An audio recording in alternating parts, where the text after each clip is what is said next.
Welcome to Goal Setting Week. We're excited to help the kids build academic momentum this summer. Developing excellent academic skills takes a village. Thank you for taking the time out of your schedule to help us.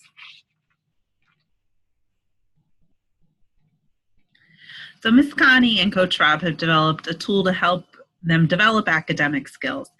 Everything we are working on are tools in their toolbox. There's great information in the front of this book that has come from years of experience working with kids. Ms. Connie asks that you read it to your child, read it with your child, work through the pages over the next few weeks.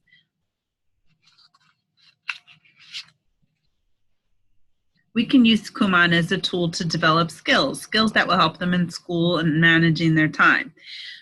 Skills not only in math and reading, but time management, responsibility, solid learning methodology skills. And speaking of tools in their toolbox, math and reading is really good for developing brains. I've had a recent interest in brain development with respect to learning. The research is fascinating. Reading it aloud is really good developing brains. It actually lights up more parts of the brain. The time spent now reading, learning, and developing good habits will not only expand the potential of what kids can learn, but it will reduce stress and set them up to take responsibility for their own learning. We have a window with kids where they can learn a lot of information with a lot less effort than it would take someone my age to learn the same amount of information. So I thought everybody would be interested in what Mr. Kumon looked like. And his ultimate goal was to help children love learning because we want them to be lifelong learners. So how can you help? Parents are critical in this process.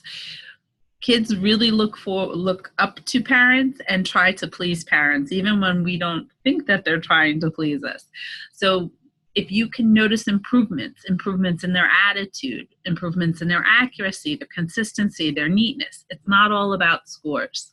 Communicate positively, never to negatively about Kumon. Mistakes are mistakes. They're opportunities to learn. Kumon is different than school. So communicating positively by focusing on their strengths, listing daily victories, and speaking about education and homework and Kumon is not a punishment, but a privilege. Children with this mindset go farther faster with a lot less stress and a lot less drama at home. Looking for opportunities to support your child, to remind them, be enthusiastic, talking about why they're in Kumon and why education is important. Modeling organization, modeling commitment. When you home grade your child's work, it shows your involvement. It shows that you take this as a priority and it gives the child immediate feedback. My kids who are home graded move faster through the program with a lot less frustration. Attending regularly. It's important that we see them twice a week. Being consistent in your message, your actions, and your priorities. This is not always easy.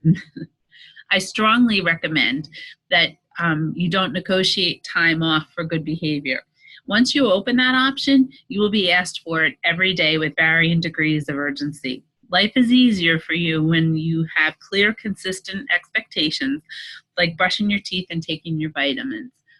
Except with Kumon, if you want tomorrow off, you could do 2 today. So the parenting tip I wish I knew when mine were younger is that this really is a process. Look for progression, not perfection, and help them see the progression as well. So as they start to feel better and noticing the positive things that are coming, it's going to build momentum and positive feelings toward education, towards Kumon, and towards homework. Please keep in mind this won't change overnight. Every child is different, and it usually occurs in tiny steps. It's fun for my staff and I to see this growth in the children, and I know, having just survived parenting recently, that as a parent, sometimes you miss these little progressions, and we don't want you to do that. Right. Have a great night.